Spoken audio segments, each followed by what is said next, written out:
Kung usapang ekonomiya, hindi naman tinutulan ni dating Pangulong Rodrigo Duterte ang charter change o ang pag-amyenda sa saligang batas. Pero kung hahaluan ito ng politika, abay, ibang usapan na raw yan. Lalo na kung makikinabang ang mga nasa kasalukuyang posisyon at maging ang susunod na Alam mo, ito nga yung magandang sabi kasi nila, the speech of PRRD was a failure somehow. You know why some people thinks na it was failure? Some people ako hindi Sabi ko nga, yung speech ni Pangulong Duterte, perfect, except may mga hindi ko lang maintindihan kasi nakabisaya. Sana tinagalog. Yun lang naman ang wish ko. Pero sa totoo lang, marami na disappoint. Alam ko kung sino-sino yung mga disappoint. Bakit to? Kasi they were expecting na mumurahin na naman ni Pangulong Duterte si Marcos, mumurahin na naman ganito. Nasabi niya na yung kanyang gustong sabihin nun. Now, he is educating the people by saying, Chacha is okay.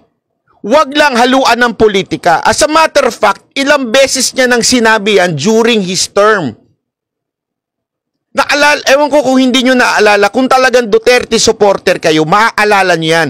Ilang beses sinabi ni Pangulong Duterte, Chacha is okay, wag lang yung political. As a matter of fact, inulit niya pa yan ngayon. At sabi niya noon, if there would be a Chacha, hindi mag-a-apply to sa susunod. Naalala nyo, sinabi niya yan, nung presidente pa siya. Ibig sabihin, hindi mag-a-apply to sa akin. Hindi mag-a-apply to sa mga kasalukuyang nakaupo. Sinabi ni Pangulong Duterte yan noon. Ngayon, yun pa rin ang sinasabi niya. Hindi dapat mag-apply yung change of constitution doon sa mga nakaupong magbabago nito. So hindi ho nagbago si Pangulong Duterte. Same ang sinasabi niya noong panahon ng presidente siya at same yung ngayon dito sa Cebu.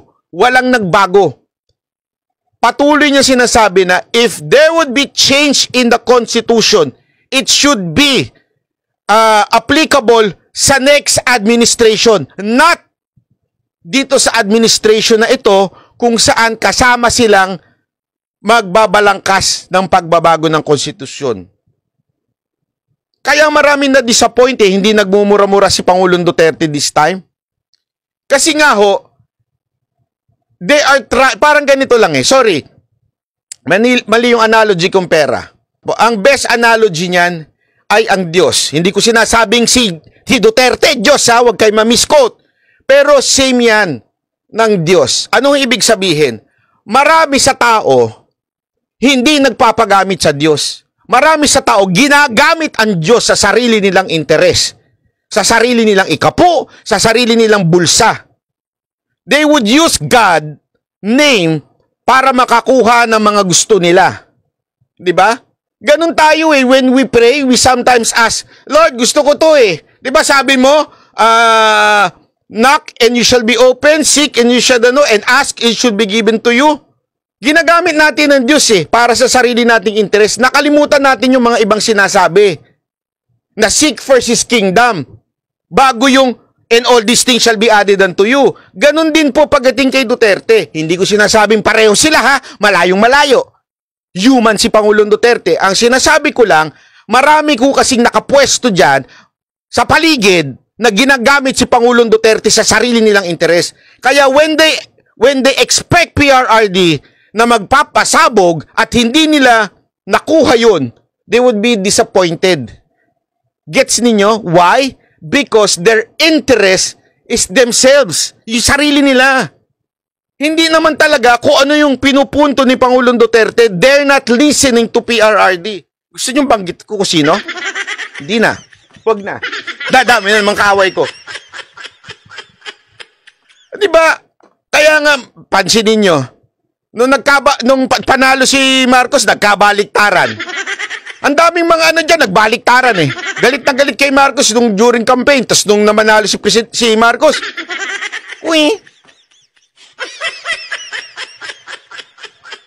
So ano ang punto lang dito mga kababayan? One, hindi ho nagbabago si Pangulong Duterte na sinasabi niya. Pareho pa rin. Lumambot? No. Kaya lang, hindi naman pwedeng mura ng mura. Maybe nakinig siya dun sa sinasabi ng iba na it's a prayer rally, so wag na magbura. You understand? Or maybe 3, galing kasi sa biyahe, remember, iba yung mood niya sa Davao kasi hindi siya bumiyahe ng eroplano. Dito, malamang bumiyahe siya ng eroplano. Alam niyo po, isa yan sa mga hate ni Pangulong Duterte. Kung maaalala niyo, sinabi din niya yan noon. Ano sinabi niya? Ayaw na ayaw niyang bumabiyahe. Hate na hate niyang bumabiyahe. As much as possible, gusto niya nga sa bahay lang eh. So maybe, he is just tired at that time. Pero it's the same ideology ang kanyang pinapasa sa tao. Minus the pagmumura. Ano ngayon? Ano ba gusto niyo magmura? Di punta kay Nino. Yung sintu-sintu na yon, araw-araw nagmumura. Yung pala gusto ninyo eh. Di ba? Naintindihan natin, ang importante dito, it's the same message na sinasabi niya noon until now. Huwag niyong galawin ang term limit. Huwag niyong galawin yan. Yan ang importante dyan. Administrasyon. Ayaw pag-usba ang konstitusyon. Sabi ng isang pilosopo dito, Rolando Fuentabella, sobrang close niyo pala si Duterte, alam mo tungkol sa kanya. Hindi. Nakikinig lang kasi po ako at napapanood at araw-araw dinidiscuss yan dito at inaalala yung sinasabi niya. At higit sa lahat, wala akong personal na interes kay Pangulong Duterte. Tandaan niyo yan. Wala akong interes kay Pangulong. Kung may interest ako, siya nga nanunood dito eh. Di sana hiningi ko na magkapwesto, hiningi ko. Naalala nyo? Kailangan ko pa bang baliktarin siya, ibalik sa inyo lahat? Ilang picture yon pinadala sa akin at pinakita na nanunood si Pangulong Duterte dito. Ilan yon? Hindi ko na humabilang kung ilan yon. Sa dami nun na pinapadala nila. Pag iniimbitahan ng vlogger, iniimbitahan po tayo doon. So ano ibig ko sabihin? Kung may sarili akong interest, di sana, PRRD, gusto ko maging secretary. Presidential advisor for political, yung katulad nung kay TP. Pero hindi eh. Wala po akong interest. Kaya nga po, nakikinig ako, kaya ako natututo. Naintindihan nyo? Minsan kasi, ang taong merong personal interest, instead na makinig dun sa tao, ipagpipilitan niya yung gusto. Nagkaroon na kayo ng kausap na ganyan? Bigyan ko kayo ng halimbawa. Kaibigan mong may kausap. Kausap yung kaibigan mo, di ba? Usap kayo. May agenda na siya sa usapan ninyo. Kahit anong daldal mo, hindi makikinig sa iyan kasi may agenda na yan. Gets mo? Ang tao may agenda na sa usapan ninyo, sa meeting nyo, kahit anong daldal mo, hindi makikinig yan kasi may agenda. Pero kung wala kang agenda at gusto mo maintindihan at matuto sa sinasabi ng tao, maiintindihan mo siya. Ang problema, marami ho dyan, lalo na yung mga vlogger, instead na gustong intindihin si Pangulong Duterte, isinushoot nila doon sa gusto nila mangyari at para magkaroon sila ng views. Because they are for the views. You understand? Wag ganun. Wag niyong gamitin si Pangulong Duterte. Alam mo, ipupusta ko sa inyo. Ito, ipupusta ko sa inyo. One of these days, sasabihin nila, kaya nagbago si Pangulong Duterte dahil kinausap ni Lisa Smugs.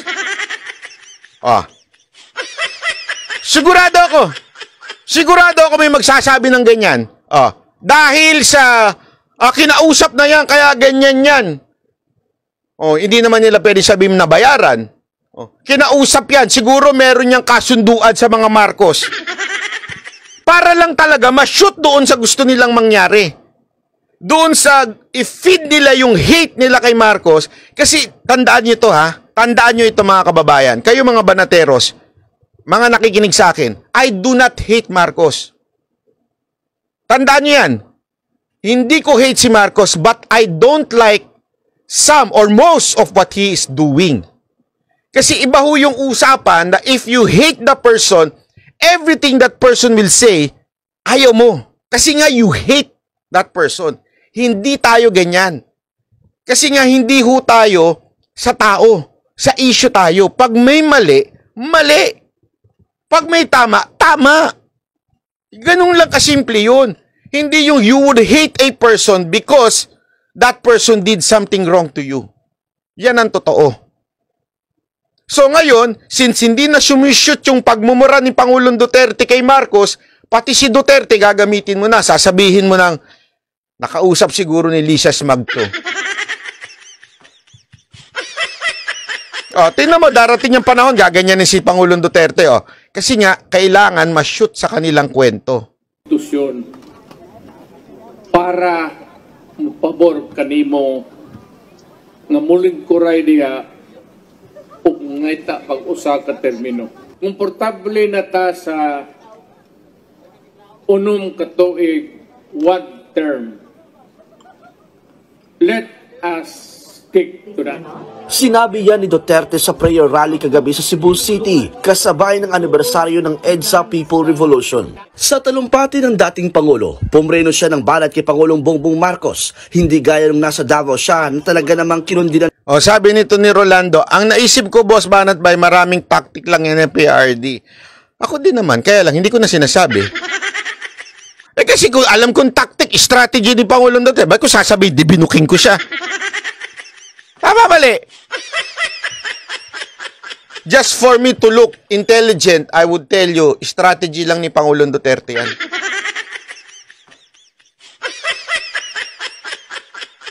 I'm sorry, my friends, I'm not like that.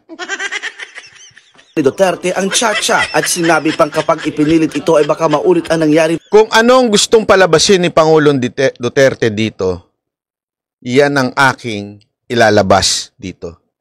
Kasi hindi ho ako manggagamit kay Pangulong Duterte. Pero hinahayaan ko hong magamit etong channel na to para ibigay ang mensahe ni Pangulong Duterte. At kung anong gusto ni Pangulong Duterte na maparating sa taong bayan, yun ang aking gusto. It's not the other way around. Marami kasing ibang vlogger dyan, it's the other way around. Gusto nila, kung ano yung gusto nila mangyari, gagamitin nila si Pangulong Duterte. Hindi ho ako ganon. Ang Banateros, hindi ho ganyan. Si Coach Oli, si Boss Dada, hindi ho ganyan. Kami, kung ano yung mensaheng gustong iparating ni Pangulong Duterte, yun lang aming pipick upin. So, hindi namin kailangan sabihin na strategy lang. Kung strategy yan, ba't ko ibubuking? Tama, mali.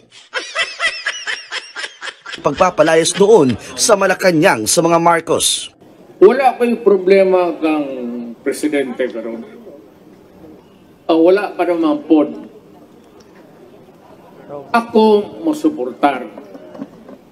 Changes in the Constitution, economic provisions, whatever. Wala pa naman ako nakitang talagang yung big error, big mistake. Wala pa. Wala naman ako nakitang maybe yung sa baba. Pero sa kanya, wala akong nabalitaan. So I continue to support him. Kung ang dating Pangulo naghinay-hinay sa mga banat, si Davao City Mayor Baste Duterte naman, maanghang pa rin ang mga binitiwang salita laban sa Administrasyong Marcos. Kaya nga kung meron ko kayong tamang pag-unawa, basahin ninyo. Basahin nyo lang maigi. Hindi ko na kailangan paliwanag. Why would you think iba ang tono ni Baste at iba ang tono ni Pangulong Duterte? Bakit? Tandaan ninyo, lahat ng bagay, tama man, pag ginawa mo ito sa maling panahon, ito'y magiging mali. Yun lang.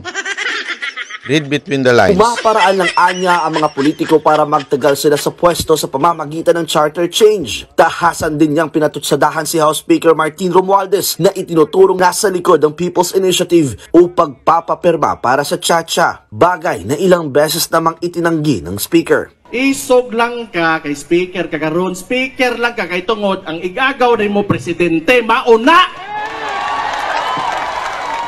Ha? Yan ang totoo.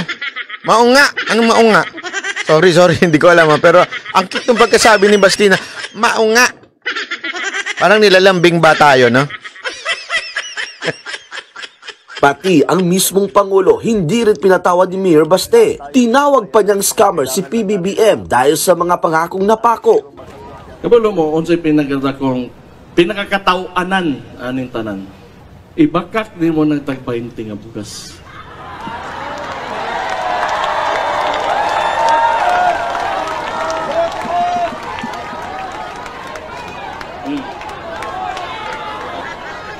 Diha kasayop. Diha kasayop. Scam tawag ana. Wala pang pahayag ang palasyo tungkol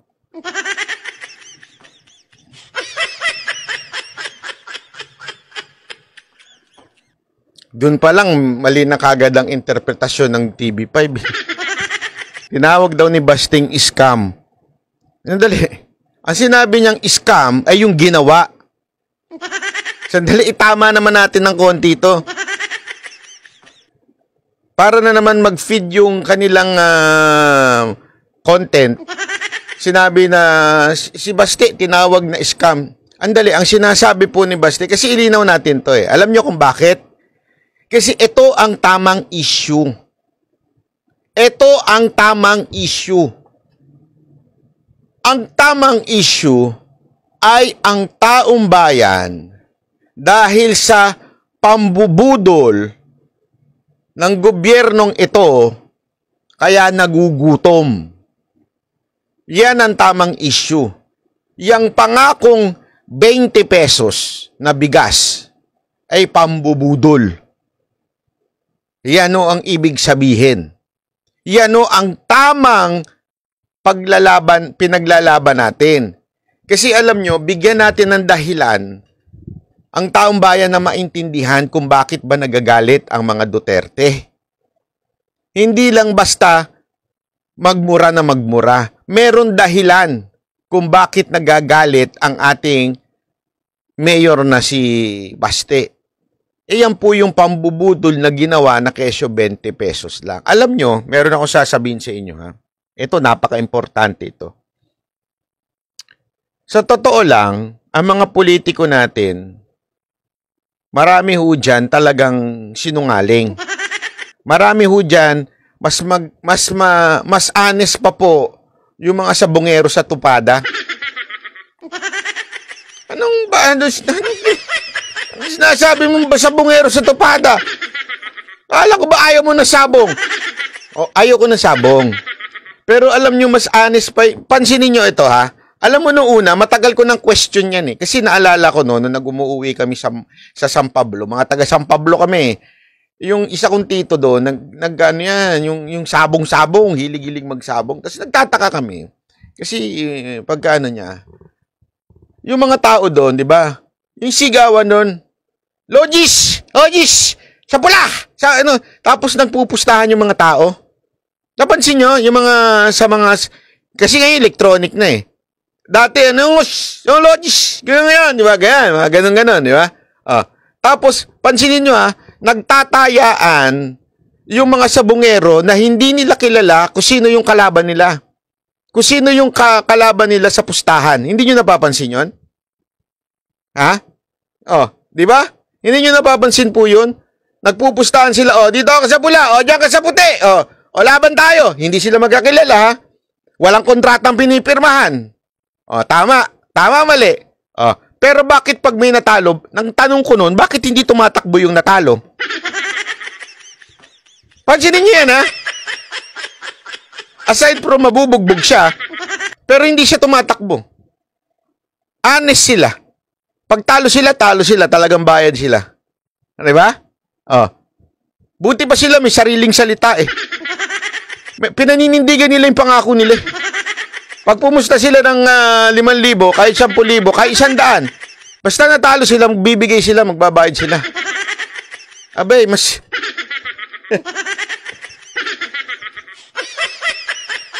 mas honest pa pala itong mga sabungero kaysa sa mga politiko natin eh. Tama, mali? Ay, yung politiko natin. 20 pesos ang bigas. Nung nanalo, anyari? Pangarap lang yan. Pangarap.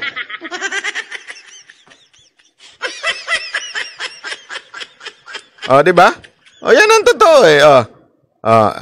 Kaya yan yung sinasabi ni Baste na scam. In-scam tayo doon sa 20 pesos na bigas. Yun ang totoo. At alam nyo mga kaibigan, yan ang isang bagay na tago sa puso ng bawat Pilipino. Yung lintik na 20 pesos kada bigas. Alam nyo kung bakit? Wala ho sigurong Pilipinong hindi kumakain ng kanin. Unless laki ka ng US of state, di ba? Tama, mali. Kasi nga ho, yan ang totoo eh. Tayong mga Pilipino, isang bagay, may napanood nga ako eh, yung basta may isang nakita akong TikTok, yung wala na daw only rice ngayon dahil sa tindi ng presyo ng bigas. Which is totoo eh. Yan yung malapit sa puso natin eh. Bigan ako, boss. Bakit? Di ba bigan ng rice? Anong connect? Naintindihan natin? Ibig sabihin, no, kailangan talaga natin yan. 20 pesos na bigas. Di ba ho? Oh. Sabi nito isa, 3 to 6 months ni PRRD. O, ngayon, paliwanag ko sa iyo nung pinagkaiba ha. Since troll ka naman, halatang napag-utusan ka magbantay dito, i-explain ko sa iyo ano pinagkaiba. Si Pangulong Duterte nangako ng 3 to 6 months. Ipinaliwanag niya at nagsorry siya na sinabi niyang hindi niya kaya. Hindi ko siya nagpalusot. Hindi niya sinabing, wala ako sinabing 3 to 6 months ha. Sabi ko, pangarap lang yan.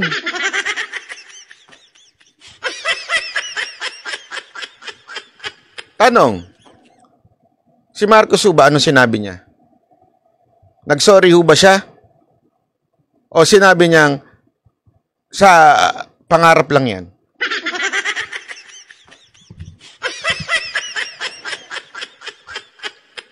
Alam mo, sa mga troll na nakikinig dyan, wala ko kayong pag-asa dito.